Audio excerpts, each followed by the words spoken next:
Sejam muito bem-vindos, amados meus, aqui a essa aula sobre a Lei de Diretrizes e Base da Educação Nacional.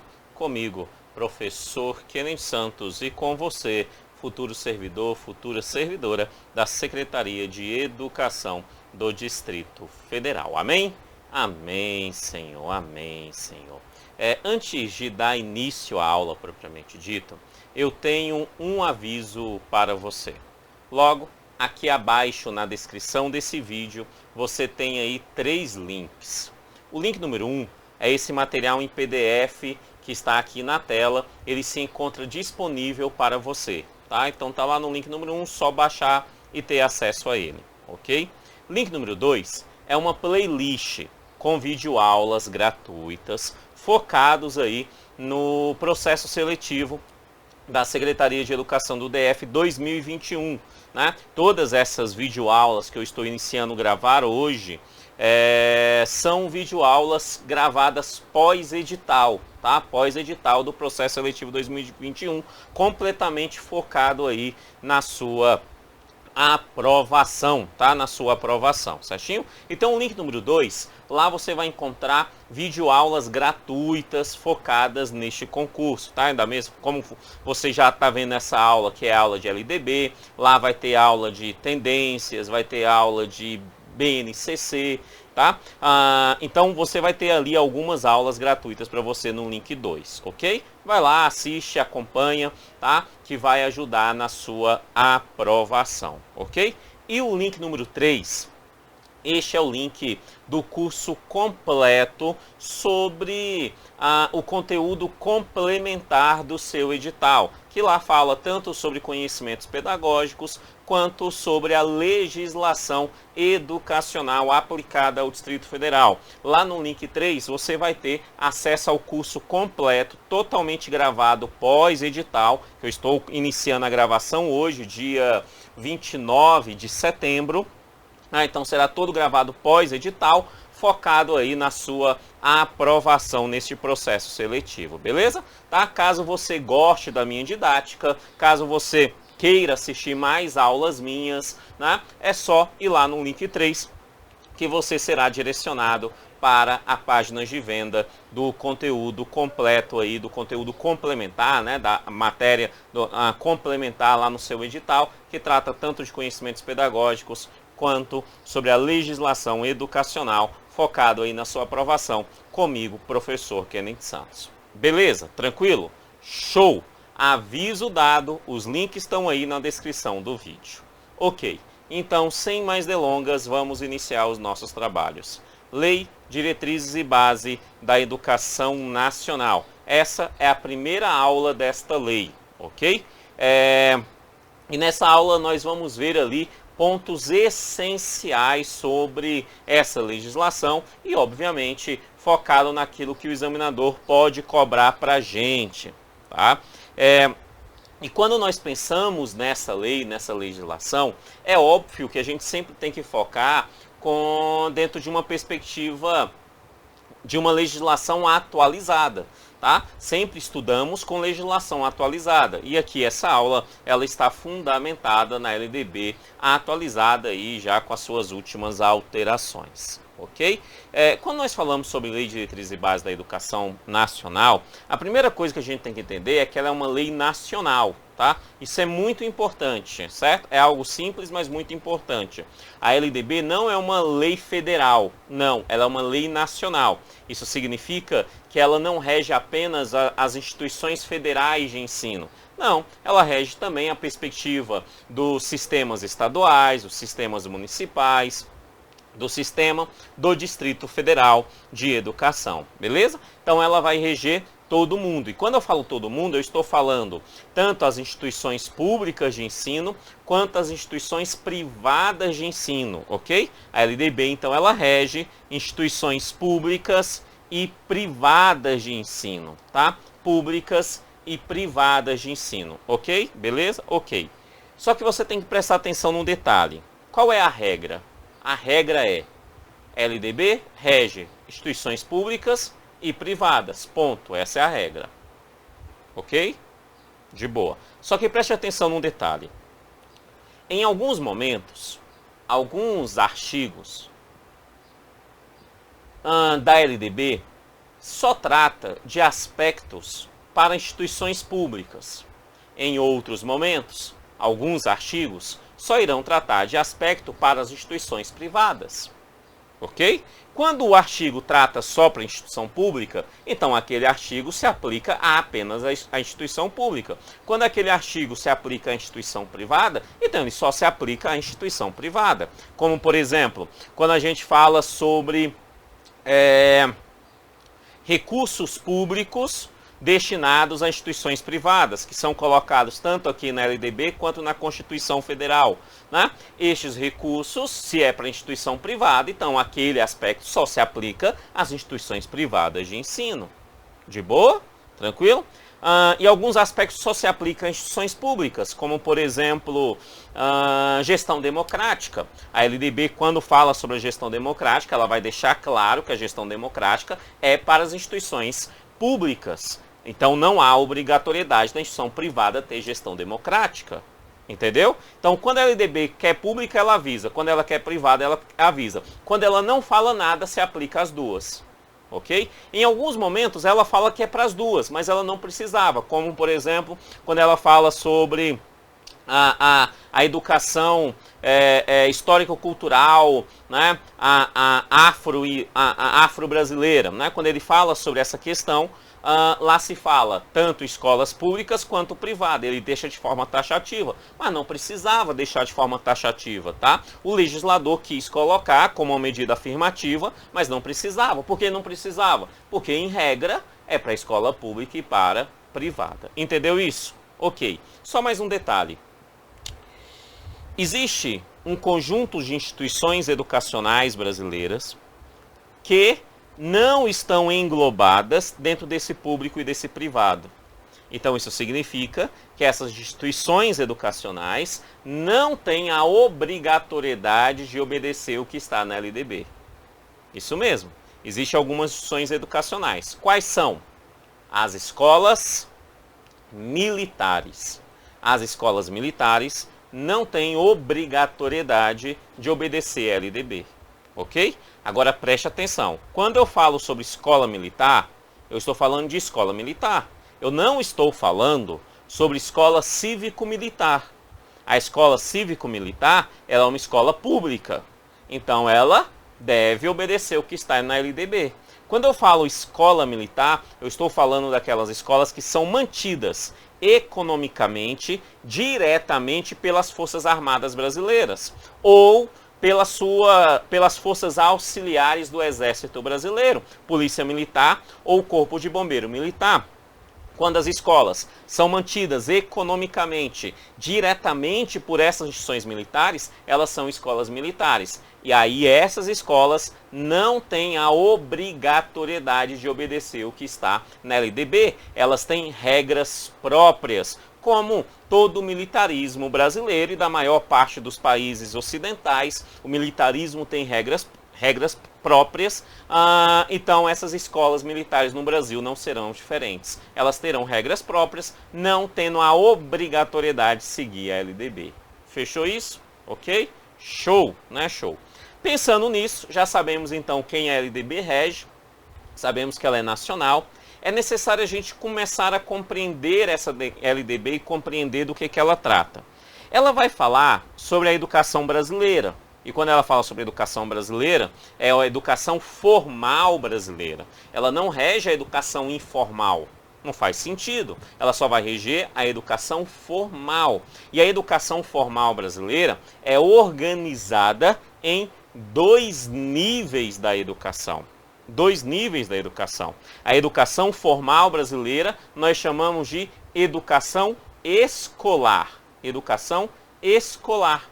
E essa educação escolar, ela é organizada em dois níveis. Isso. A educação escolar brasileira somente tem dois níveis. Se o examinador falar que tem 3, está errado, que tem 4, está errado, que tem 5, está errado, que tem um só, está errado. Porque nós temos dois níveis. E esses dois níveis são educação básica, é um nível, E educação superior é um outro nível. Então, educação básica e educação superior. Obviamente, o nosso foco é na educação básica, tá? Na educação básica, pois a probabilidade de cobrar educação básica é muito maior do que cobrar educação superior. Não estou dizendo que o examinador não pode cobrar, ele pode cobrar qualquer coisa que está na LDB, tá? Mas a probabilidade é bem menor de colocar na prova a educação superior, beleza? Então, dois níveis, educação básica e educação superior. O nosso foco vai ser na educação básica, A educação básica é organizada em 3 etapas. Etapa não é nível. Nível é uma coisa, etapa é outra coisa. Uma coisa é uma coisa, outra coisa é outra coisa. A educação básica tem 3 etapas. A educação infantil, o ensino fundamental e o ensino médio. Isso. Educação infantil é uma etapa, o ensino fundamental é uma outra etapa e o ensino médio é uma outra etapa da educação básica, Para o examinador falar, o ensino médio é o nível da educação é daqui para ali. Isso vai estar errado, beleza? O ensino médio é uma etapa e não um nível. Entendeu? De boa? Ok. Partindo daí, como o nosso foco é a educação básica, nós precisamos começar a compreender o que é essa educação básica, tá? Para que ela serve? Então, começa pelas finalidades, bem tranquilo, ó. Vai desenvolver o educando, assegura uma formação comum indispensável para o exercício da cidadania. Formação comum indispensável. Nós estamos falando da Base Nacional Comum, atualmente de 2017, com a aprovação em 2017. Né? A BNCC, a Base Nacional Comum Curricular, que nós vamos ter essa disciplina aqui nesse curso que eu estou gravando com vocês. Inclusive, vou colocar uma aula dela gratuita aqui no YouTube também, tá? Então, a BNCC é a Formação Comum Nacional, tá? Que vai levar à cidadania. Cidadania, professor, é cidadania. Quando nós falamos sobre cidadania, cidadania nada mais é do que a aplicabilidade dos direitos humanos. E o que é essa aplicabilidade dos direitos humanos, professor? Muito simples. Quando nós falamos de direitos humanos de uma forma bem tranquila, que vai gerar a cidadania da forma mais básica possível, é compreender os direitos humanos com a aplicação do conjunto de 3 direitos: direitos políticos, direitos civis e direitos sociais. Quando nós falamos que precisamos formar cidadãos para levar uma cidadania, é porque queremos garantir que estas pessoas elas tenham direitos civis garantidos, direitos políticos e direitos sociais. Beleza? Então, formação comum indispensável para a cidadania. E, obviamente, que essas pessoas possam progredir tanto no trabalho quanto em estudos posteriores. De boa? Tranquilo? Show! Aí nós chegamos em um ponto que é um ponto capcioso, que é um ponto que você precisa conhecer. Tá? A gente escuta esses termos muitas vezes no decorrer do nosso dia a dia, das nossas atividades educacionais, mas muitas vezes não paramos para pensar de fato o que é. Né? E aí pode gerar confusão na hora da prova, tá? Que é a questão da organização dessa educação básica. Como que a educação básica ela pode ser organizada? Ela pode ser organizada de diversas maneiras. Ela pode ser organizada em séries anuais. Séries anuais, resumidamente, o que é uma série? Uma série é aquela conjunto de conteúdos, de disciplinas em um determinado ano letivo. Ok? E que ao final desse ano letivo, pode acontecer 2 coisas com esse estudante. A primeira coisa é que esse estudante ele seja aprovado. A segunda coisa é que ele possa ser retido. Então, uma forma de pensar em série é pensar que sempre ao final do ano letivo, esse estudante ele pode ser tanto aprovado, como ele pode ser retido. Isso, séries anuais, cabe retenção ao final do ano letivo. Entendeu? Beleza? Isso é uma série. Já que compreendemos a série, é necessário a gente compreender os ciclos. Os ciclos. O ciclo é um conjunto de anos letivos, aonde que só é possível a retenção ao final do ciclo e não ao final da série. Como assim, professor? Vamos lá, vamos entender. Existe a organização em ciclo, por exemplo, dos anos iniciais do ensino fundamental, aonde que podemos organizar os 3 primeiros anos do ensino fundamental em um ciclo. Primeiro ano, segundo ano e terceiro ano. Ok? Então o primeiro ano é um ano letivo, o segundo ano é um ano letivo, o terceiro ano é um outro ano letivo. Tá? Mas só é possível a retenção desse estudante ao final do terceiro ano. Então esse estudante fez o primeiro ano, ele não será retido, ele será encaminhado para o segundo ano. Concluiu o segundo ano, ok? Ele não será retido, ele será encaminhado ao terceiro ano. E ao final do terceiro ano, ele pode ser aprovado para o quarto ano ou pode ser retido. Porque ciclo é um conjunto de anos letivos, aonde que a retenção só é possível ao final do ciclo. De boa? Por exemplo, o ciclo de 3 anos, é possível fazer um outro ciclo para o quarto e o quinto ano. Então, se aquela escola optou por ciclo de quarto e quinto anos, você vai ter ali a possibilidade de retenção só ao final do quinto ano. Nos anos finais do ensino fundamental, sexto e sétimo ano, pode ser um ciclo, oitavo e nono ano, outro ciclo, ok? Pode ser organizado em ciclos ou em série. A série é primeiro ano, vai ser retido no final, pode ser retido no final daquele primeiro ano. Segundo ano, pode ser retido. Terceiro ano, pode ser retido. Quarto ano, pode ser retido. Quinto ano, pode ser retido. Série é a possibilidade de retenção ao final do ano letivo. Ciclo é o conjunto de anos letivos, aonde que só ao final desse conjunto cabe-se retenção, possivelmente retenção. Eu não estou dizendo que tem que reter essas crianças, esses jovens, mas eu estou afirmando quando que é possível existir essa retenção. Quando nós falamos em série e quando nós falamos em ciclo. Entendeu? Então, a educação básica pode ser organizada em série, pode ser organizada em ciclo. De boa? Tranquilo? Conforme a LDB, ela abre essa possibilidade. De boa? Mas além disso, podemos ainda organizar em grupos não seriados.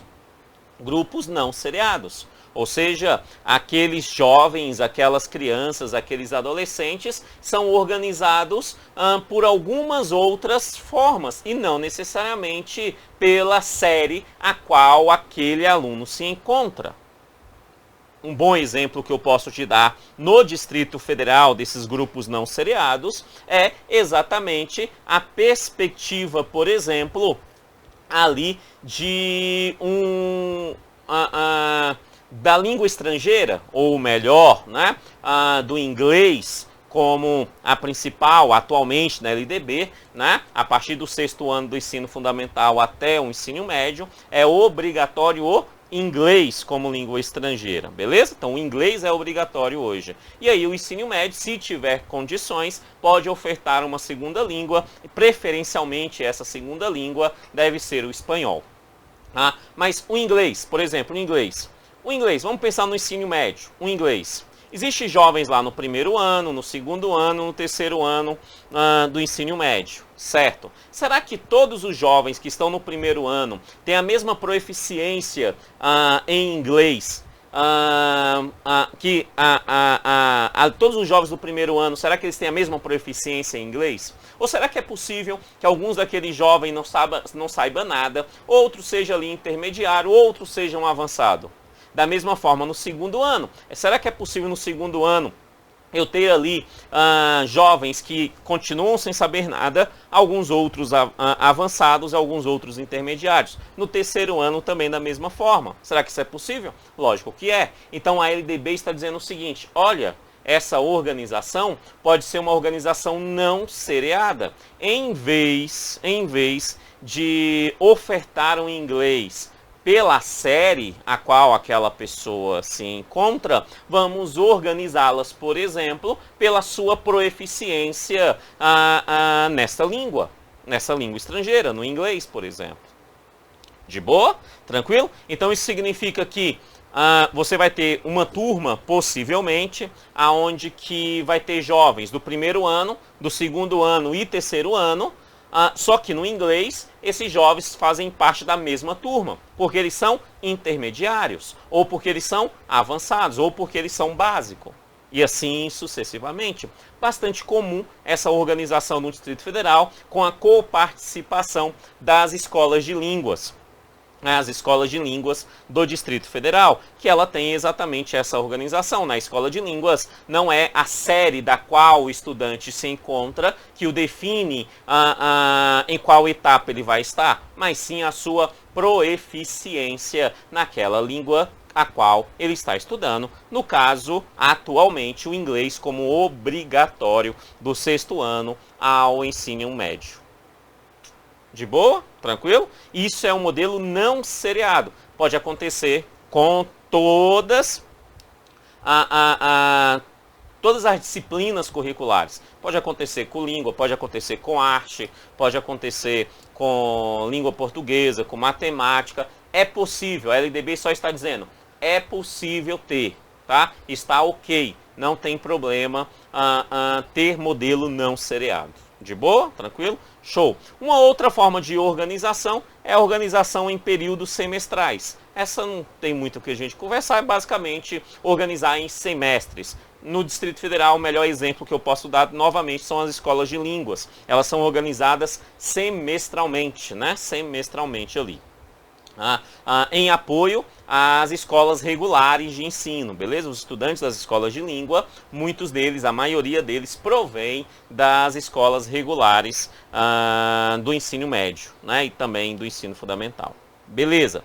Tá? Uma outra forma é a alternância regular do período de estudos, muito comum, por exemplo, em escolas do campo. Tá? Em escolas do campo. Basicamente, é a alternância. Para a gente entender isso, eu preciso só lembrar você de uma coisa. Eu sei que você sabe, mas eu preciso lembrar você de uma coisa. O que caracteriza um ano letivo? O que caracteriza um ano letivo? Isso, um ano letivo é o conjunto de 200 dias letivos, tendo no mínimo, distribuído entre esses 200 dias letivos, no mínimo 800 horas aula. Então, um ano letivo são 800 horas aulas, dividido em 200 dias letivos. Isso é no mínimo, beleza? Isso é um ano letivo. Tem ano letivo com 199 dias? Não, tem que ter 200 dias. Tem ano letivo com 798 horas aula? Não. Tem que ter no mínimo 800 horas, divididos em 200 dias letivos. De boa? Tranquilo? Ok. Como que esse ano letivo é organizado? Em regra geral, a gente sabe, começa o ano, aí lá no meio do ano nós temos férias ou recesso, né? E aí vai até o final do ano, aonde que nós temos ali novas férias ou recesso para começar o próximo ano letivo no final, no início do ano seguinte, né? Em regra é assim no Brasil. Porém, é possível que isso não seja aplicado. É possível que haja uma alternância regular desses dias letivos, muito comum em escolas do campo, por conta de períodos de safra, entre outros. Então é comum, por exemplo, acontecer ali o ano letivo iniciar, 2 meses depois para, né? Porque é o período de safra, né? E aí os jovens vão ajudar os seus pais ali na colheita, por exemplo. Tá? E aí depois eles retornam, aí eles estudam mais algum tempo, aí depois eles param de novo, tá? Isso é possível acontecer tranquilamente no Brasil, tá? Está ok essa organização da educação básica, a gente chama ela de alternância regular de período de estudos. A única coisa que ela tem que respeitar, como todas as outras, é o ano letivo. O que é um ano letivo? 200 dias e 800 horas aula distribuído nesses 200 dias. Não confunda ano letivo com ano civil, tá? O ano letivo, ele pode começar num ano e terminar no outro, sem problema nenhum, tá? Porque ano letivo são 200 dias, tá? Não necessariamente tem que estar dentro de um ano civil, ok? Beleza? Show, tá? Show. E aí, depois ele vai dizer assim pra gente, entre outras formas de organização. Entre outras formas de organização. Ou seja, todas essas organizações citadas aqui, elas são meramente exemplificativas. Outras formas podem ser criadas, tá? Tranquilo, beleza? Que formas podem ser criadas? Outras. O que elas têm que respeitar? O ano letivo. Outras formas podem ser criadas, mas o ano letivo tem que ser respeitado.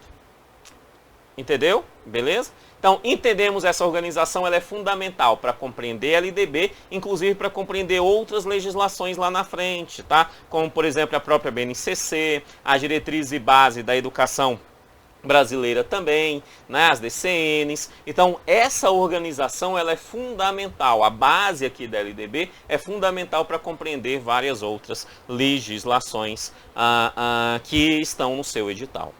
De boa? Ok. De boa, de boa, de boa. Calendário escolar. Ok, já conversei aqui com vocês. Calendário escolar é independente do ano civil. O ano letivo não é igual ao ano civil, né? Deve adequar às peculiaridades locais, né? Principalmente as áreas rurais, né? A educação do campo é muito comum isso acontecer. Não é a única possível acontecer. Pode acontecer em outros lugares também, mas é mais comum. Adequando a questões climáticas, questões econômicas, tá? Sem com isso reduzir o número de horas letivas previstos na LDB. De boa, tá? Esse conteúdo vai ser colocado na área rural, de boa. Tem que respeitar o conteúdo, né, nas escolas rurais, mesmo sendo de uma forma alternada o período.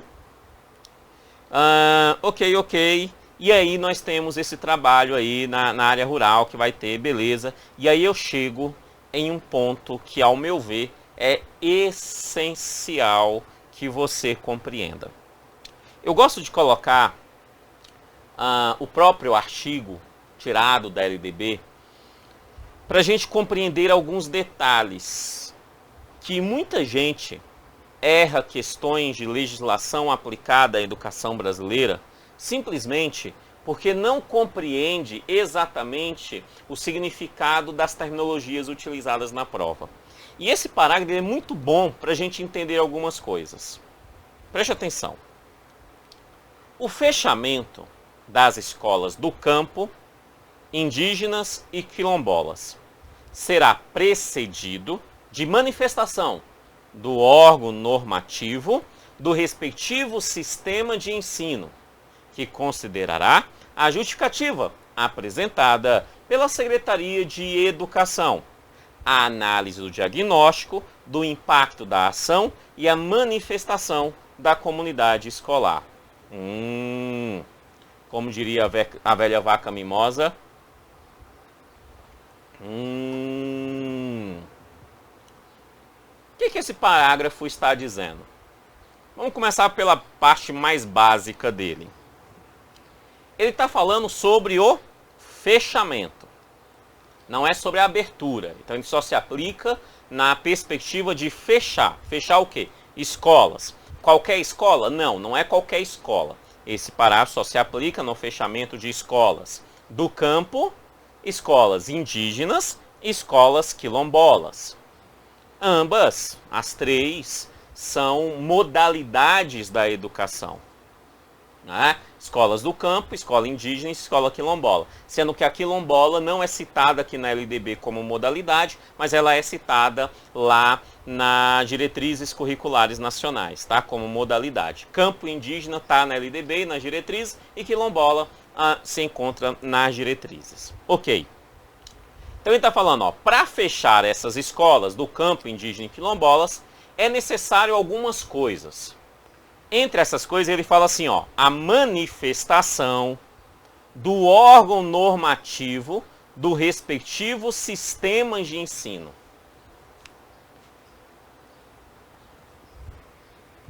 Isso aqui é extremamente importante. extremamente importante. Órgão normativo do respectivo sistema de ensino.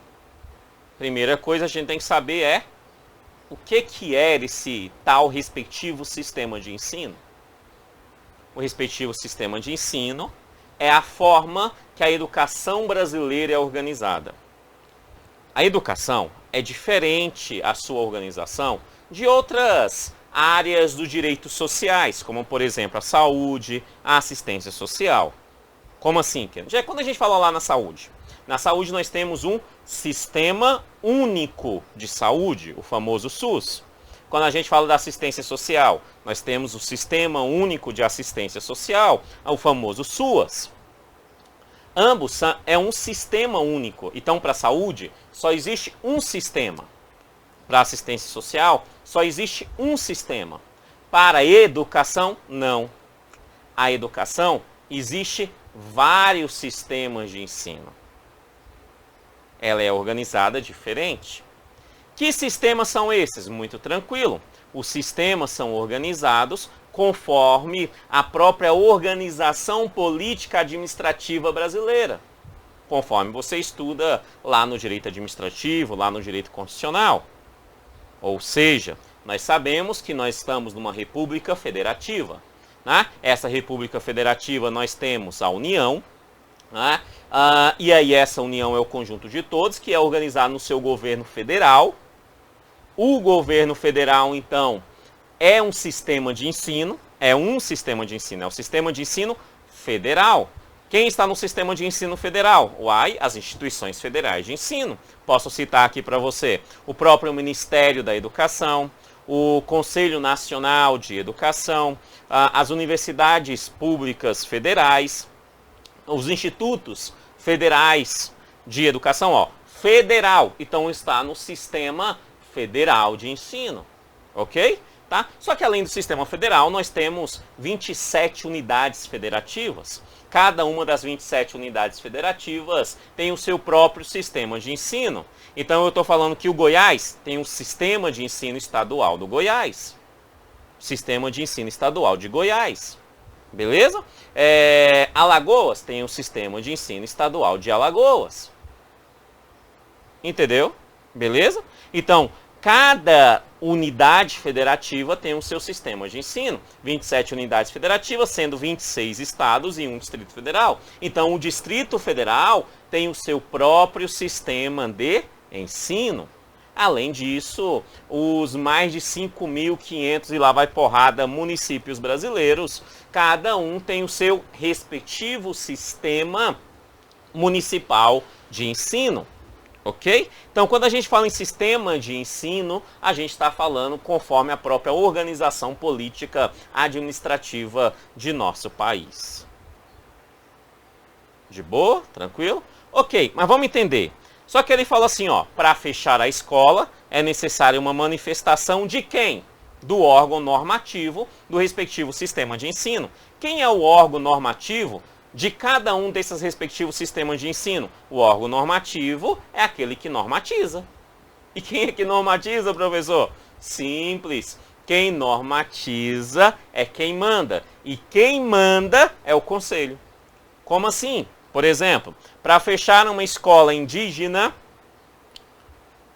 organizada pelo Sistema Federal de Ensino, é necessário que o órgão normativo do Sistema Federal de Ensino se manifeste pedindo esse fechamento, autorizando esse fechamento, né? Autorizando. E quem é o órgão normativo do Sistema Federal? Conselho Nacional de Educação, é quem normatiza. Então isso significa que quando eu falo em Minas Gerais, Minas Gerais, o órgão normativo de Minas Gerais é ninguém mais, ninguém menos do que o seu, nosso queridíssimo e amadíssimo Conselho Estadual de Educação de Minas Gerais. Ele é o órgão normativo. É ele que vai se manifestar dizendo que aquela escola do campo pode fechar ou que não pode fechar. Que aquela escola quilombola pode fechar ou que não pode fechar. Se aquela escola estiver no sistema estadual de ensino.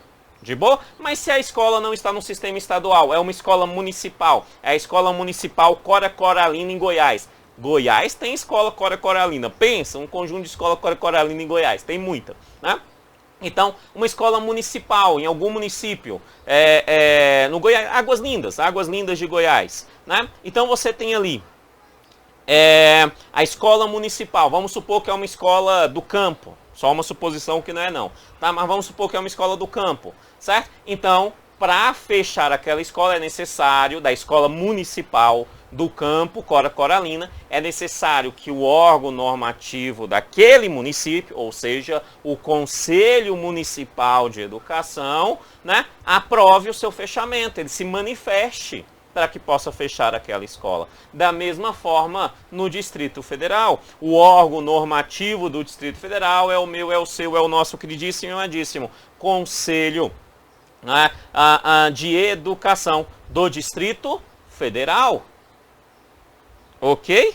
Tá? Então o Conselho de Educação precisa se manifestar para fechar uma escola do sistema do Distrito Federal.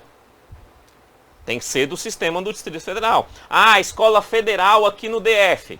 Não, então não é o Conselho de Educação do DF, sim o Conselho Nacional de Educação. Beleza? Mas se é do sistema de Educação do Distrito Federal, então é o Conselho de Educação do Distrito Federal que vai dizer, se manifestar pelo seu fechamento ou não daquela escola. Ok? Solicitado, olha, preste atenção, quem é que solicita esse fechamento? A Secretaria de Educação. Secretaria de Educação de quem? Do respectivo sistema. Então o sistema, ele tem a Secretaria de Educação, se é município, Secretaria de Educação do município. Secretaria de Educação do Estado, se é Estado, Secretaria de Educação do DF. Se é federal, Ministério da Educação. De boa? Então, tem a sua secretaria, tem o seu órgão normativo, que é o Conselho, tem as suas unidades escolares, que são as próprias escolas, tem outras instituições, como, por exemplo, Fórum de Educação, tá? As conferências de educação se encontram dentro do sistema. Se é uma conferência estadual de educação, é do sistema do Estado. Se é uma conferência municipal de educação, é do sistema do município. Se é uma conferência do Distrito Federal de Educação, é uma conferência do Distrito Federal. Entendeu? Preste atenção que este é o ponto essencial. Não dá para estudar a legislação aplicada à educação brasileira sem ter compreendido isso, porque vai ficar muita coisa confusa. Quando a gente fala, a partir de agora, respectivo sistema, você tem que lembrar, se é do município, é o sistema municipal. Se é federal, é o sistema federal. Entendeu? O que é o sistema? O sistema são os órgãos dentro do sistema daquela unidade da federação. No DF, Secretaria de Educação, Conselho de Educação, unidades escolares. Entendeu? Beleza? Fechou? Show. Tá? Eu gosto de trazer ela para cá para a gente entender isso, porque isso é fundamental. Fundamental. De boa. Vamos voltar agora à educação básica brasileira. A educação básica, conforme aqui a LDB. A educação básica, conforme você sabe, ela é organizada em etapas. Ela é organizada em etapas. Entre essas etapas, nós temos a etapa da educação infantil. A educação infantil, ela é organizada em creches e pré-escola. Repito, a etapa da educação infantil no nível da educação básica é organizada em creche e pré-escola. A creche é para as crianças de 0 a 3 anos de idade e a pré-escola para as crianças de 4 e 5 anos. De boa isso? Tranquilo? Creche 0 a 3, pré-escola de 4 a 5. Ok? Beleza. Ambos é educação infantil. Qual a principal diferença entre elas? Simples. Que atualmente a pré-escola ela é obrigatória.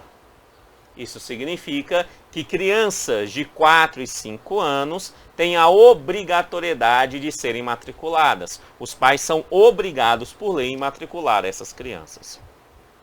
Entendeu? Beleza? 4 e 5 anos. Creche não é obrigatória. Então, se a matrícula é obrigatória, obviamente, a pré-escola, a oferta também é obrigatória. Então, o Distrito Federal, os municípios brasileiros, né, são obrigados por lei a garantir que as crianças de 4 e 5 anos tenham uma vaga nas escolas, sejam escolas públicas ou escolas privadas. De boa isso? Tranquilo? Show, né? Show. E qual é a finalidade dessa educação infantil, então? Bem tranquilo, ó. Desenvolvimento integral da criança, desenvolvimento integral. Na verdade, toda educação básica hoje nós falamos em educação integral, tá? É palavra de ordem. Desenvolvimento físico, psicológico, intelectual, social, ok, tal. E ela é complementada pela ação da família e complementa, né, a educação básica, ou melhor, a educação infantil, complementa a educação ofertada pela família e pela comunidade. Essa educação infantil ela é oferecida em creches, crianças até 3 anos e pré-escola para crianças de 4 e 5 anos. Tá? Ok. E aí vem uma pergunta importante quando nós falamos sobre educação infantil. Na educação infantil, existe avaliação? A resposta é sim, tem avaliação. Por quê? Porque toda educação tem avaliação. Pelo menos deveria ter. Uma avaliação processual, uma avaliação formativa processual. Tá? Então todas têm que ter avaliação. Na educação infantil não é diferente. Na educação infantil tem avaliação. Mas, porém, todavia, contudo, a avaliação da educação infantil nunca, jamais, neve em hipótese alguma, pode ser colocado como objeto para promoção dessa criança. Ou seja, dizer se essa criança vai ser retida ou se essa criança vai ser promovida, vai ser aprovada. Beleza? Jamais, never. A avaliação vai existir, mas ela é sem objetivo de promoção da criança. Entendeu? Por que isso? Simples. Você tem que lembrar isso. Porque a única coisa que faz uma criança entrar no primeiro ano do ensino fundamental, que já é a próxima etapa, é a idade de 6 anos. Ponto. Coloquei na observação. Para ter acesso ao ensino fundamental, é necessário apenas ter a idade de 6 anos. Se uma criança não fez ali a pré-escola e ela alcançou 6 anos de idade, quando ela for matriculada, ela vai ser matriculada diretamente no primeiro ano do ensino fundamental. Então, se a única coisa que leva a criança para o primeiro ano do ensino fundamental é a idade de 6 anos, não faz sentido ter a perspectiva de uma avaliação com viés de retenção ou promoção das crianças na educação infantil. Entendeu? Qual é a única coisa que leva uma criança a ser matriculada no ensino fundamental? É a idade mínima de 6 anos. Ok? Ok. Na educação infantil tem que ter ali um ano letivo e uma carga horária mínima, né? Já sabemos, mínimo 800 horas, dividido por no mínimo 200 dias letivos, né? Sendo ali no mínimo 4 horas diárias, né? Ou 7 horas diárias. Quando a gente fala em 7 horas diárias, é o que a gente chama de educação de tempo integral. Tá? O que é uma educação de tempo integral? Não confunda a educação de tempo integral com educação integral. Uma coisa é uma coisa, outra coisa é outra coisa. Educação integral é aquela onde que nós focamos em todo o desenvolvimento da criança, do jovem, do adolescente. Seja esse desenvolvimento físico, seja esse desenvolvimento psíquico, seja esse desenvolvimento social, seja esse desenvolvimento emocional. Tá? Então, por isso que a gente fala hoje muito nas competências socioemocionais, né, cognitivas e socioemocionais, porque nós estamos falando de uma educação integral, é o desenvolvimento do indivíduo por inteiro, ok? Uma educação de tempo integral, o que é caracterizado é a carga horária da criança, do jovem na escola. Se é de, no mínimo, 7 horas diárias, é uma educação de tempo integral. Obviamente que a educação integral deseja uma educação de tempo integral, tá? Mas elas não são necessariamente sinônimos. De boa? Tranquilo? Cuidado. Então, Na educação infantil tem isso de boa tal. E aí a gente chega num ponto que quando cai derruba meio mundo de gente, que é o seguinte: frequência escolar na educação infantil. Frequência escolar. Eu sei que você sabe, que no ensino fundamental e no ensino médio, a frequência escolar mínima exigida para aprovação do estudante é de 75% de presença do ano letivo, da sua carga horária. É no mínimo 75%. Então, em regra, se não tiver nenhuma justificativa plausível, aquele estudante que faltou mais do que 25%, esse estudante está retido. Ele será retido. Isso no ensino fundamental e no ensino médio. Eu sei que você sabe disso, ok? Beleza. Na educação infantil, isso é diferente. E é diferente por quê? Porque na educação infantil, primeiro, a educação infantil ela é organizada em creche pré-escola. E na creche não se fala em carga horária mínima. Isso. Na creche não se fala em carga horária mínima. Só vai ser falado em carga horária mínima na pré-escola. E a carga horária mínima na pré-escola, a frequência mínima é de 60%. 60%. Então preste atenção, ó, pré-escola é diferente do ensino fundamental e diferente do ensino médio. Ensino fundamental e ensino médio, 75% para ser aprovado. Pré-escola, 60%. Professor, e se esse estudante não comparecesse em mínimo 60%, o que vai acontecer com ele? Nada, porque a única coisa que leva essa criança ao ensino fundamental é a idade mínima de 6 anos. Simples, né? Mas está lá a carga horária mínima, 60%. Tá? Ah, só foi 50%. Vai para o ensino fundamental do mesmo jeito quando tiver 6 anos. Tá? Não terá mudança neste campo aí, focado para essa criança sobre o ano que ela irá estudar. Entendeu isso? Beleza? Ok, mas preste atenção em algumas formas que o examinador pode cobrar isso para você. Se ele fala assim: na educação infantil, a carga horária mínima de frequência é de 60%. Errado, porque quando ele fala assim, ó, na educação infantil, ele está englobando a creche e a pré-escola. De boa? Tá errado. O item só fica correto se ele falar assim: na pré-escola, a frequência mínima é de 60%. Aí, ok, aí estaria correto. Quer ver um outro erro? Na pré-escola, a frequência mínima é de 60%, aonde que é necessário para a promoção do estudante. Errado, porque não é necessário para sua promoção. Entendeu? Beleza? Tá. Ah, na creche é necessário 60%. Errado, na creche não.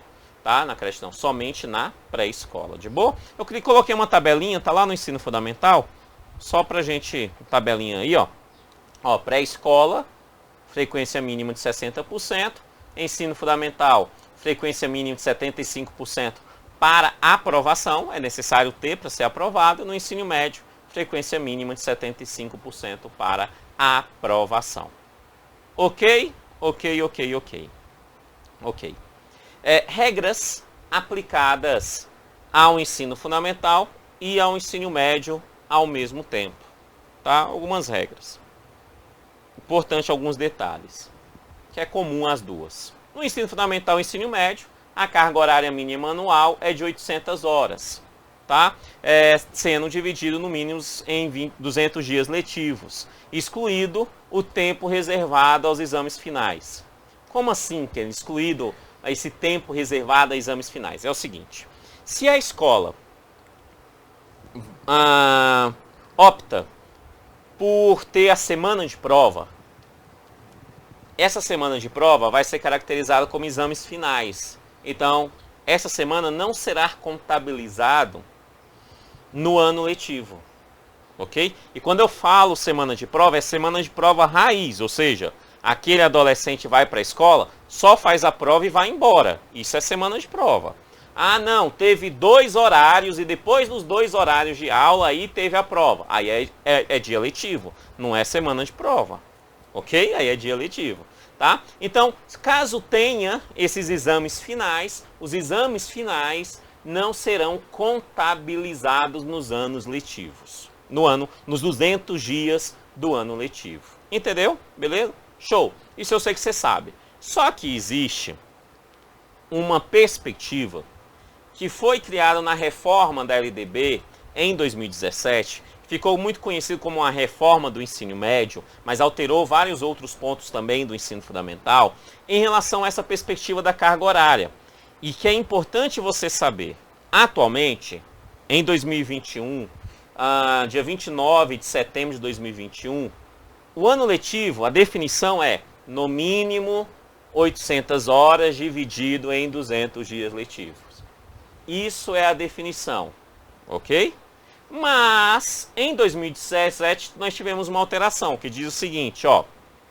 A carga horária mínima anual que trata tal, deverá ser ampliada de forma progressiva. Então, a LDB está falando, essas 800 horas têm que ser ampliadas de forma progressiva. Aonde? No ensino médio. No ensino médio. De boa?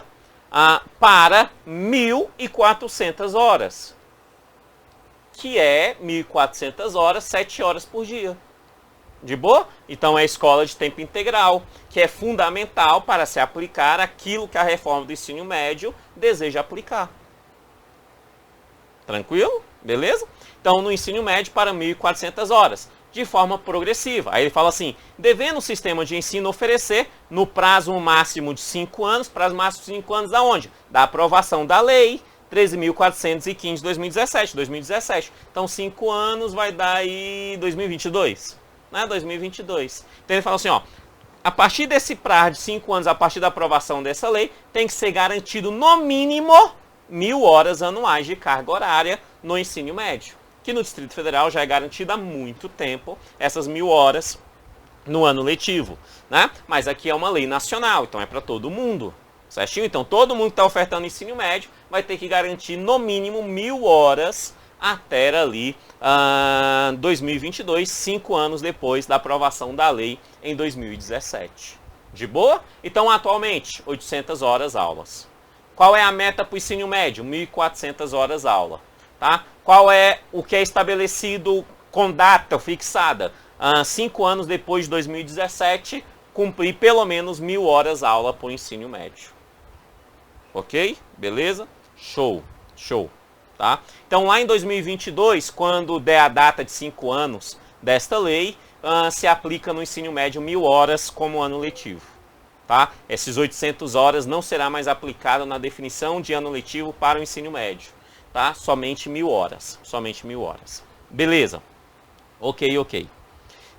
De boa. No ensino fundamental e no ensino médio, existe uma tal progressão parcial. Isso acontece tanto no ensino fundamental quanto no ensino médio. É possível existir essa tal progressão parcial. Para existir essa tal progressão parcial, é necessário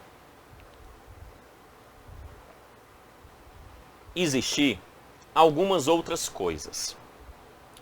Que é o seguinte.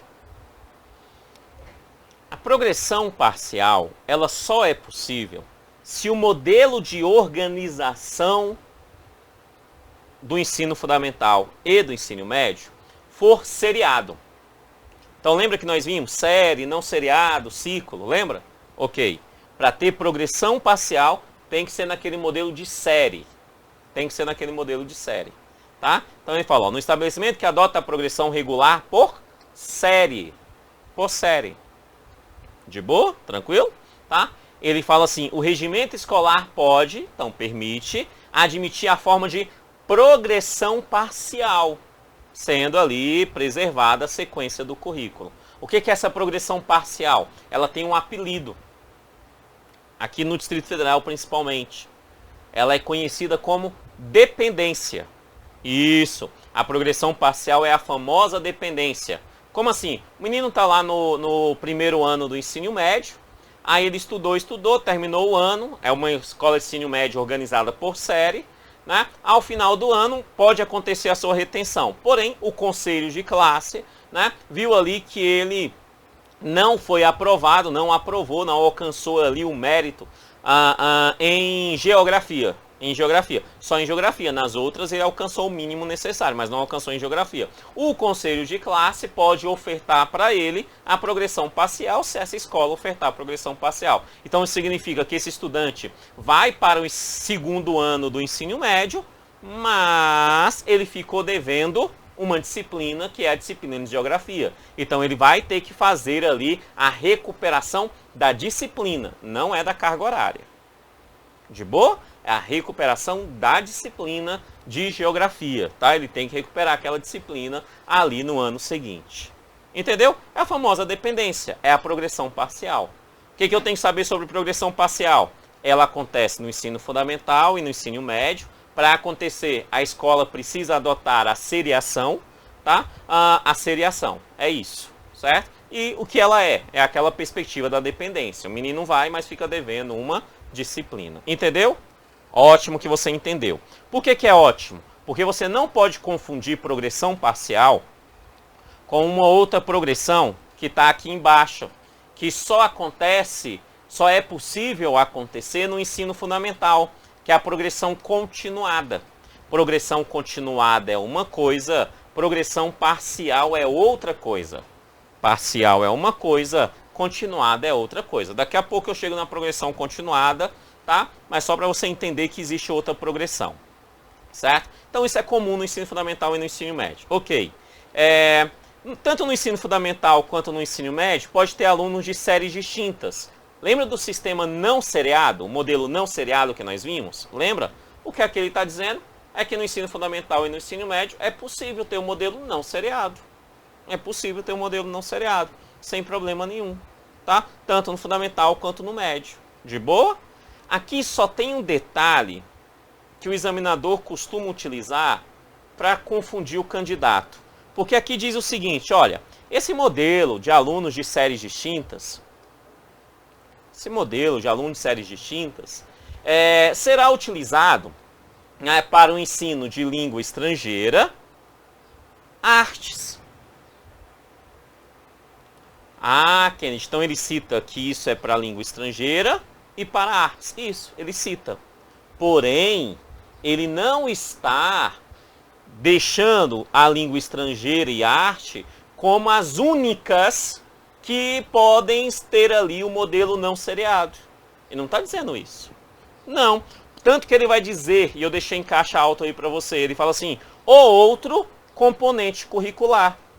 Então isso significa que quando ele cita a língua estrangeira e a arte, é apenas um exemplo. Ele está falando, ó, língua estrangeira e artes pode ter um modelo não seriado, mas os outros componentes curriculares também podem. Português pode, matemática pode, geografia pode, ciências pode. Os outros componentes curriculares também pode, beleza? Então ele cita essas duas, mas diz que as outras também pode. Como é que o examinador faz? O examinador termina deixando colocar de forma taxativa, tá? Que a forma não seriada só é possível acontecer em língua estrangeira e arte. Certo ou errado? Errado. No ensino fundamental e no ensino médio pode ser língua estrangeira e arte, mas também pode ser nos demais componentes curriculares. Ok? Frequência escolar do ensino fundamental e médio, já vimos, né? Mínima de 75% para a aprovação. De boa? Isso é comum no ensino fundamental, isso é comum no ensino médio. De boa? Tranquilo? Show, show. E aí, nós chegamos nas regras aplicáveis ao ensino fundamental. Regras somente aqui para o ensino fundamental. Mas antes de ir para essa regra, só lembrando que aqui na descrição desse vídeo você tem 3 links. O link número 1 é o link com o material em PDF de apoio a essa aula. Esse material que você está vendo aqui na tela, né? Você tem ele aí à sua disposição. O link número 2 é o link de uma playlist com videoaulas focadas aí no processo seletivo para contrato temporário, né, da Secretaria de Educação do DF 2021, todas gravadas pós-edital, ok? Então tá no link 2. O link número 3 é o link de um curso completo lá sobre os conhecimentos complementares solicitados no seu edital, que pede tanto legislação educacional quanto conhecimento pedagógico, né? Todos eles gravados por mim, da forma que eu entendo essas disciplinas, com a didática, né, a qual eu aplico nesses conteúdos, beleza? Então tá lá no link 3 esse curso completo dessa parte do edital comigo, professor Kennedy Santos. Vai lá dar uma olhadinha, principalmente se você gostar da didática, né? Vai lá dar uma olhadinha, que acredito que pode ser extremamente útil aí para a sua aprovação nesse processo seletivo e lá na frente no concurso efetivo, tá? Porém, o meu foco agora é processo seletivo, não é o concurso efetivo, tá? Eu prefiro focar por etapa. Nessa, eu estou focando no processo seletivo, tá? Esse curso é do processo seletivo, é para fazer você ser aprovado no processo seletivo. Quando sair o edital ali do efetivo, aí talvez eu crie um focado no efetivo, tá? Mas esse é do processo seletivo 2021, contrato temporário. De boa? Tranquilo? Ok. Os links estão aí. Não esquece de ir lá dar uma olhadinha. Beleza? Então vamos continuar aqui a nossa LDB. Ensino fundamental. A LDB fala sobre o ensino fundamental, ela fala sobre alguns aspectos, tá? Entre esses aspectos ela vai falar, o ensino fundamental tem duração de 9 anos, o início é aos 6 anos de idade, a única coisa que leva uma criança a entrar no ensino fundamental é a idade de 6 anos, tá? No ensino fundamental, o ensino fundamental pode ser desdobrado. O que é ser desdobrado? Coloquei entre parênteses aí para você. Ele pode ser organizado em ciclos. Tá? Ele pode ser organizado em ciclos. Isso que é o ensino fundamental, ser desdobrado. Ok. Tá? O ensino fundamental, ele, em regra, ele é presencial.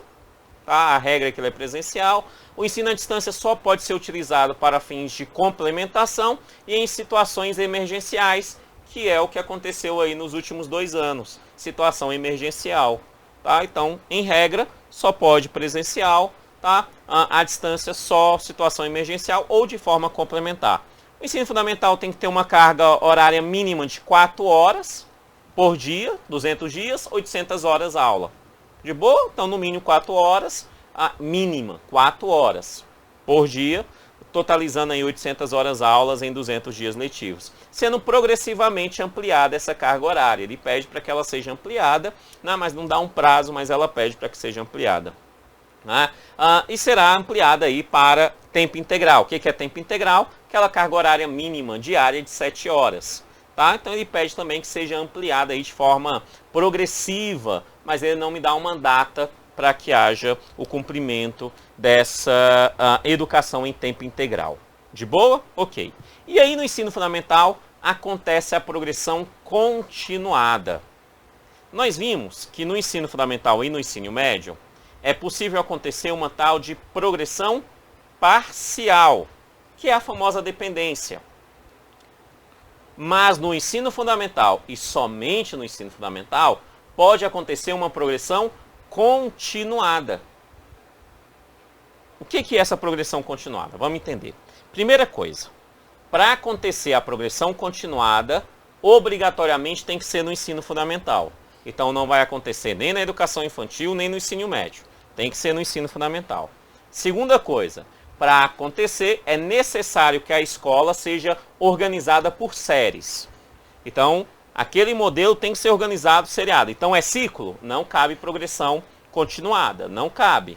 Tá? Muita gente confunde a progressão continuada com ciclo, porque tem até algumas aparências. Mas lembra que o ciclo é a perspectiva de que ao final do conjunto de anos letivos é possível acontecer tanto a promoção quanto a retenção da criança. Então, um ciclo do primeiro, segundo e terceiro ano, só ao final do terceiro ano que é possível ali analisar a promoção se vai para o quarto ou a retenção no terceiro. Tá? Então, o ciclo tem essa característica. Então, no ciclo pode ter retenção? A resposta é sim. Um ciclo pode ter retenção. Quando? Ao final do ciclo. Entendeu isso? Beleza? Aí que está a diferença quando a gente fala de progressão continuada. Por quê? Porque a progressão continuada, quando ela é aplicada em série, lembra que a série, a retenção é ao final do ano letivo? Beleza? Ao final do ano letivo, pode acontecer a retenção. De boa, isso é a série.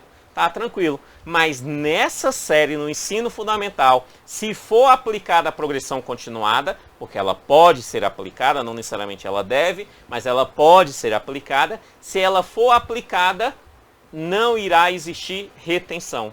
Isso que é a progressão continuada. Simplesmente a criança vai progredir de forma contínua, sem retenção. Sem retenção. É progressão continuada, não tem retenção. Ah, tem retenção no final da série. Não, não tem. Se é progressão continuada, não terá retenção. Ah, é no final do ciclo. Não tem, porque progressão continuada não pode ser no ciclo. Progressão continuada só pode ser no modelo de série, porque no ciclo há retenção ao final do ciclo. De boa? Então, progressão continuada tem que ser no modelo de série e caso ela seja aplicada, não terá retenção. Tá? Isso existiu bastante no histórico da Secretaria de Educação do DF, né? O antigo CBA era um modelo de progressão continuada, né? Que hoje está cada vez menos sendo utilizado em todo o país, porque os sistemas de ensino estão preferindo a aplicação do ciclo, que eu também gosto mais do ciclo, principalmente nos anos iniciais do ensino fundamental, do que a perspectiva da progressão continuada, tá? Mas para fins de prova, a progressão continuada é diferente da progressão parcial, ela acontece somente no ensino fundamental e tem que ser no modelo de série. De boa? Então, uma tabelinha comparativa entre as duas.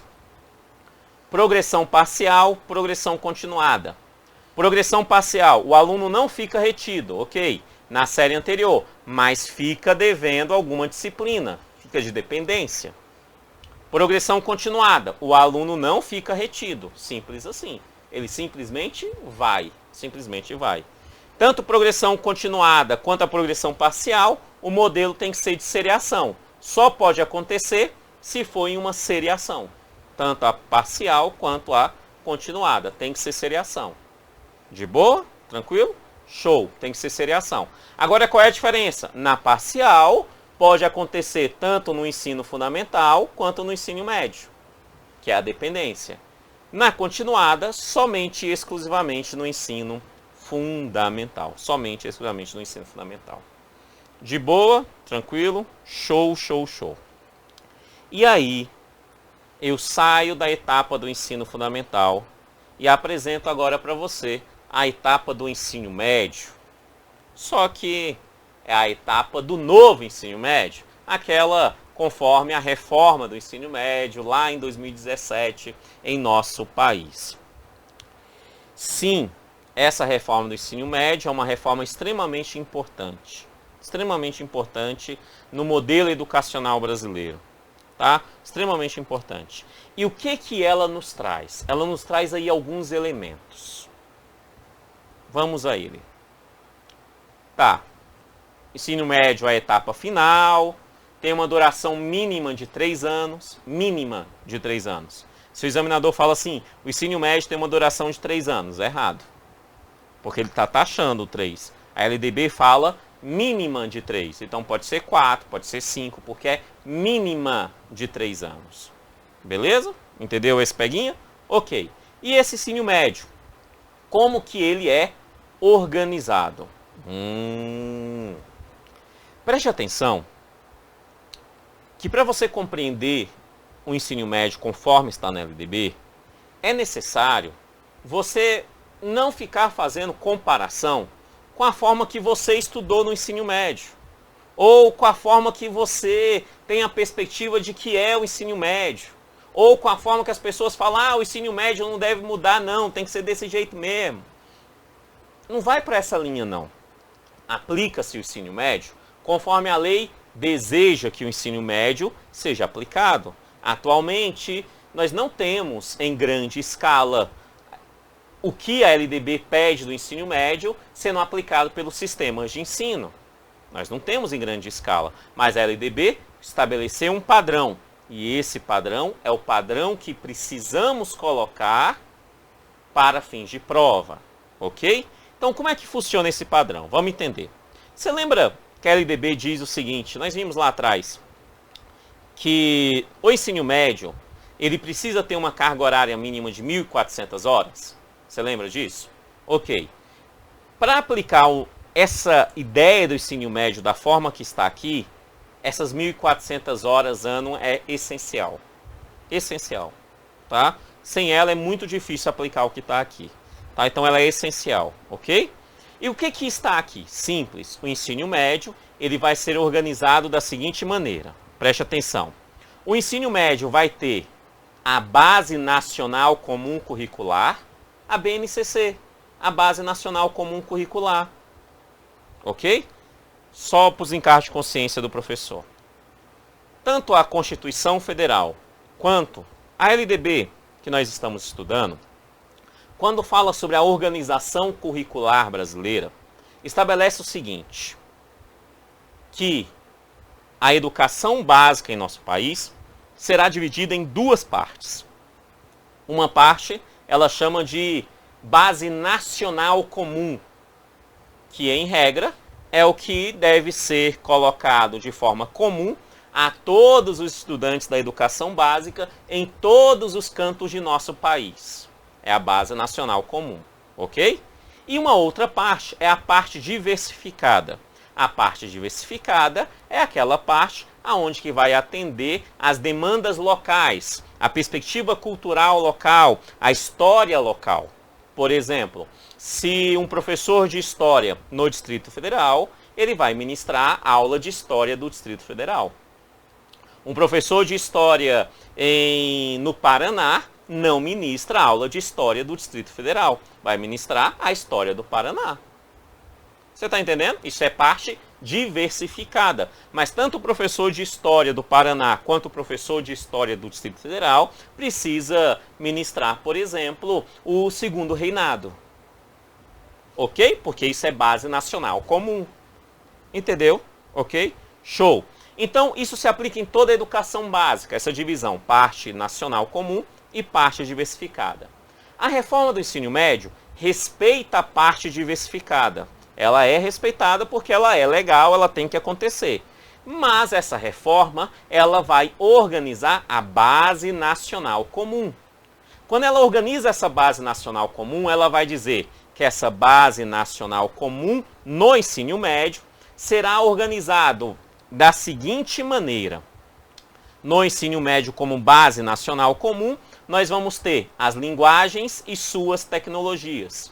O que são linguagens? Simples. Língua portuguesa, língua inglesa, artes, educação física.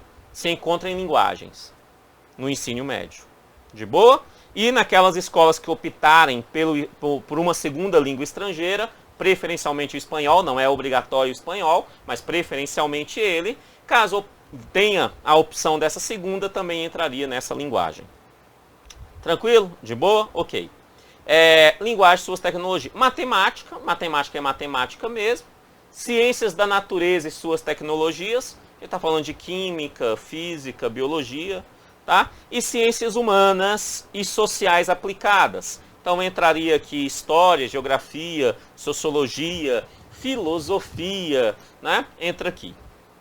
Tá? Então, o que a gente está falando? Que o ensino médio tem como base nacional comum essas 4 áreas de desenvolvimento. Ok? Traduzindo, não mudou quase nada em relação, a não ser a nomenclatura, não mudou quase nada ao que nós temos como ensino médio hoje. Ok? A base nacional, ela vai manter o que nós temos ali como educação do ensino médio hoje. De boa? Porém, a LDB diz o seguinte, mas além da base nacional comum, deve existir, os itinerários formativos. E é aqui que a maioria dos candidatos termina confundindo na hora da prova, são nos itinerários formativos. E são esses itinerários formativos que existe muita perspectiva, até mesmo diria preconceituosa, sobre a nova visão do ensino médio. O que são esses itinerários formativos? Vamos entender. O João é estudante de uma escola de ensino médio. Maria é outra estudante de uma escola de ensino médio. O João e Maria, ambos terão a base nacional comum curricular. Então, ambos irão estudar linguagem, matemática, ciência da natureza, ciências humanas e sociais aplicadas. Ambos irão estudar essas bases. Ambos, beleza? Ok? Mas o João, ele pode optar, ele irá optar por um itinerário formativo. Então o João, ele pode optar, por exemplo, pelo itinerário formativo Matemática e suas tecnologias. Isso significa que aquelas 1.400 horas, lembra que tem que ser 1.400 horas? Lembra que é o foco, 1.400? Aquelas 1.400 horas, 1.400, né, ela será dividida. Então vai manter ali pelo menos, sei lá, 800 horas para essa base nacional comum e o restante, o João, vai estudar matemática e suas tecnologias. Então todos aqueles que optarem pelo itinerário matemática e suas tecnologias terão uma formação muito mais aprofundada em matemática e suas tecnologias do que aqueles que estudaram apenas matemática e suas tecnologias na base nacional comum. Ok? E João escolheu, em teoria, matemática e suas tecnologias. De boa? É um itinerário que ele pode se formar. De boa? E Maria? Maria, por sua vez, Maria, ela tá lá, ela tem a base nacional comum e ela também vai escolher um itinerário formativo. Esse itinerário formativo, vamos supor que Maria escolheu formação técnica profissional. Então, além da base nacional comum, ela vai estudar linguagem, suas tecnologias, matemática, suas tecnologias, ciência da natureza, suas tecnologias, ciências humanas sociais aplicadas. Além disso, igualzinho o João estudou, ela vai ter uma carga horária destinada a uma formação técnica profissional. De boa? Tá? É por isso que muitos acusam a reforma do ensino médio do retorno da educação tecnicista, porque muitos entendem uma formação técnica como tecnicista, mas não é, são coisas completamente diferentes. Formação técnica não é igual à formação tecnicista. Não, são coisas distintas, ok? O que nós temos aqui é a possibilidade do estudante optar, dentro do seu itinerário formativo, por uma formação técnica profissional. Entendeu? Beleza? Então o itinerário formativo passa a ter opção do estudante. Óbvio que vai ter algumas considerações. A escola vai ter esses itinerários formativos sendo ofertado. Nem toda escola vai conseguir ofertar todos os itinerários formativos, vai ofertar um ou dois, né? Tem problemas nesse novo modelo, tá? Mas para fim de prova, o que a gente tem que saber é que a base nacional comum será para todos, itinerário formativo o estudante irá optar conforme ali a disponibilidade das escolas daqueles itinerários formativos, tá? Detalhe importante. Quando a gente fala da base nacional comum, são 4, ó. Linguagem, matemática, ciências humanas e sociais. São 4. Quando a gente fala de itinerários formativos, são 5. Ou seja, repete os 4 da base, ó, linguagem, matemática, ciência da natureza, ciências humanas e sociais. Repete, porque o estudante pode querer estudar ela mais profundamente no itinerário formativo. E além dessas 4, acrescenta mais um como formação técnica profissional. Então, formação técnica profissional somente e exclusivamente aparece no itinerário formativo. Não está na base nacional comum do ensino médio. O examinador vai dizer que a formação técnica profissional está na base nacional comum curricular. Não está. Ela se encontra no itinerário formativo conforme a LDB, a Lei de Diretrizes e Base da Educação Brasileira. Todos os outros 4 estão tanto na base nacional comum quanto no itinerário formativo. Entendeu? Show! E a partir daí que a gente entende isso, precisamos finalizar com algumas características desse ensino médio. Entre elas, nós temos aqui a parte diversificada, né, a parte diversificada dos currículos. Cada sistema de ensino vai ter que fazer uma harmonização dessa parte diversificada com a base nacional comum. Normal isso. Tá? Toda educação básica, a parte diversificada, precisa ter uma harmonização com a base nacional comum. Ok. A base nacional comum curricular, referente ao ensino médio, incluirá obrigatoriamente práticas de educação física, arte, sociologia e filosofia. Tá? Então, no ensino médio tem que ter educação física, tem que ter arte, tem que ter sociologia e tem que ter filosofia. Tá? Tem que ter, obrigatoriamente. Kennedy não fala de história, não fala de geografia, não fala nada disso. Não precisa citar. Ele já se encontra dentro dessas formações aqui, formação das ciências humanas sociais, por exemplo, história está lá, tá? Geografia, certinho? Então você encontra lá. Ele cita isso aqui por problemas. Lá no momento da aprovação da lei, houve discussão tal, sobre a retirada desses campos, né, do currículo do ensino médio ou a não retirada, tal. Houve discussão, então o legislador preferiu deixar claro que haverá a prática da educação física, arte, sociologia e filosofia. Entendeu? Ok. Só que entra um detalhe que é muito importante que eu coloquei aqui no tópico 3, que é o seguinte. O tópico 3, ele é capcioso, tá lá na lei. É uma questão muito capciosa. Que ele vai falar o seguinte, ó, que língua portuguesa e matemática, obrigatoriamente, vai existir nos 3 anos do ensino médio. Então, o ensino médio está lá, primeiro ano vai ter português, vai ter matemática. Segundo ano vai ter português, vai ter matemática. Terceiro ano vai ter português e matemática. Professor, é assim hoje? É. Mas quando o legislador, ele fala assim, língua portuguesa e matemática é obrigatório nos 3 anos, e ele não cita as demais disciplinas, então isso significa que a LDB está abrindo a possibilidade de que história, por exemplo, não seja colocado durante os 3 anos. Não. Você pode, por exemplo, juntar todo o conteúdo de história e oferecer no 2º ano do ensino médio, conforme as respectivas dos sistemas de ensino. Beleza? Conforme a própria Base Nacional Comum Curricular. Tem que respeitar o que está lá na Base Nacional Comum Curricular. O que a LDB está fazendo é a abertura de uma possibilidade. Não acredito que isso irá acontecer, mas que abriu essa possibilidade, a LDB abriu, tá? Português e matemática obrigatório nos 3 anos. E as demais disciplinas? A LDB não fala, tá? Então, quando ela fala, terá obrigatoriedade de educação física? Terá no ensino médio a obrigatoriedade, mas talvez seja só em 1 ano, entre os 3 anos, dentro dos 3. Beleza isso? Tá? Aí, a crítica é altamente válida dos profissionais dessas áreas quando solicitaram, né, que estivesse escrito na lei e tal, só que eles deram mole e não colocaram, deixaram o legislador escrever que língua portuguesa e matemática é obrigatória nos 3 anos, não citando as demais disciplinas, tá? Então, isso é bem preocupante. Beleza, entendemos isso. No novo ensino médio, a língua estrangeira obrigatória é o inglês, tá? É o inglês, obrigatoriamente, tá? E preferencialmente o espanhol como segunda língua estrangeira, tá? Preferencialmente, não é obrigatório. Pode ser italiano? Pode. Pode ser francês? Pode. Tá? Pode. Pode ser japonês? Pode. Alemão? Pode. Preferencialmente o espanhol. Preferencialmente não é obrigatoriamente o espanhol.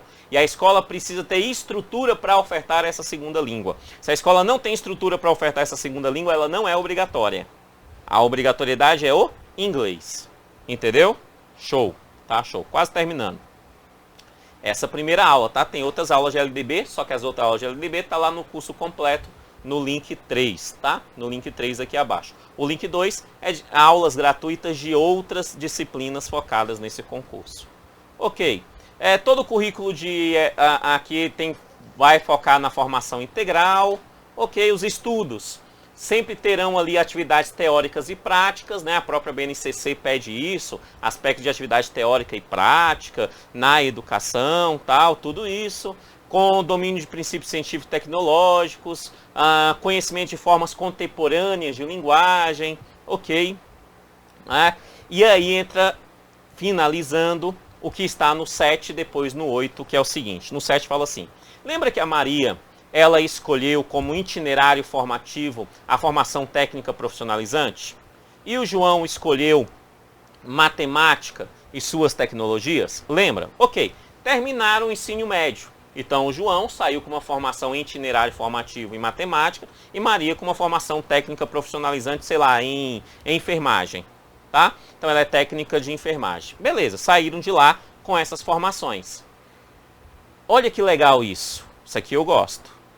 Caso esses estudantes, tanto o João e a Maria, queiram retornar a essas escolas ou procurarem outras escolas para fazer um outro itinerário formativo, eles podem. Eles podem. Está aqui, ó, a critério do sistema, ou melhor, os sistemas de ensino mediante disponibilidade de vagas na rede possibilitarão ao aluno concluinte do ensino médio cursar mais um itinerário formativo. Então Maria, ela vai lá e fala assim, vou fazer ciências da natureza e suas tecnologias. Ela pode, tá? O João fala, vou fazer ciências da natureza e suas tecnologias. Pode. Como segundo itinerário. Pode, sem problema nenhum, tá? Desde que exista a disponibilidade de vagas. Tendo a disponibilidade de vagas, terminou o ensino médio, pode voltar e fazer um outro itinerário. De boa? Ok. E um outro ponto bem interessante, que eu gosto bastante do que aqui está, tanto no inciso 1 quanto no 2, que é o seguinte, o inciso 1 diz o seguinte, olha, se a gente vai dar uma formação, principalmente no itinerário de formação técnica profissionalizante, é possível fazer ali um convênio, né, com o setor produtivo ou um ambiente de simulação para que aqueles estudantes aprendam com aquela matéria. Por exemplo, vamos supor que é técnico, um curso técnico agrícola, curso técnico agrícola. Tá? Mas a escola pode fazer um convênio, por exemplo, com alguma fazenda, com alguma indústria que trabalha com questões tecnológicas voltadas ali para a agricultura, tá? E esses estudantes terem parte da sua formação lá na fazenda, parte da sua formação lá na indústria. Isso é muito legal, tá? Então o que ele está dizendo que é possível que isso aconteça. Ou trazer para a própria escola uma simulação. Então traz para a própria escola uma simulação da indústria. Certo? Também é possível que isso aconteça. Óbvio que eu gosto mais do envolvimento do setor produtivo. Então o estudante vai até o setor produtivo e estuda lá no setor produtivo. Já conhece aquela formação que ele está lá no meio. Está lá no meio. Então é uma formação técnica em enfermagem, que eu citei, o caso de Maria. Maria pode ir, por exemplo, fazer essa formação junto a um hospital. Então, parte daquela formação não vai ser na escola, mas vai ser em um hospital, em uma clínica. Pode fazer essas parcerias sem problema nenhum na reforma do ensino médio. Muito bacana isso, tá? E outra questão, encerrando, é a seguinte. Com o novo ensino médio, pode acontecer concessão de certificados intermediários. Como assim? O estudante começou a fazer ali uma formação e nessa formação ele conclui ali uma carga horária em um curso paralelo de 100 horas, por exemplo, né? Quando ele conclui aquele curso paralelo de 100 horas, ele recebe ali um certificado que ele concluiu aquele curso. Isso é legal porque antes de concluir a formação completa, ele já vai recebendo certificados e esses certificados podem auxiliá-lo, por exemplo, na entrada do mercado de trabalho, tá? Então, o novo ensino médio permite essa certificação intermediária, muito comum em faculdades de curso tecnólogo, né? Curso tecnólogo superior, muito comum esses certificados intermediários, certificação intermediária, agora pode ser aplicado também no ensino médio, conforme aqui está. Beleza? É isso a introdução da LDB, beleza? A introdução, pontos fundamentais para compreender a LDB e outras legislações. Isso aqui é fundamental que eu falei nessa aula. Aguardo você nas próximas aulas da playlist ou no curso completo. Valeu e até lá. Tchau, tchau.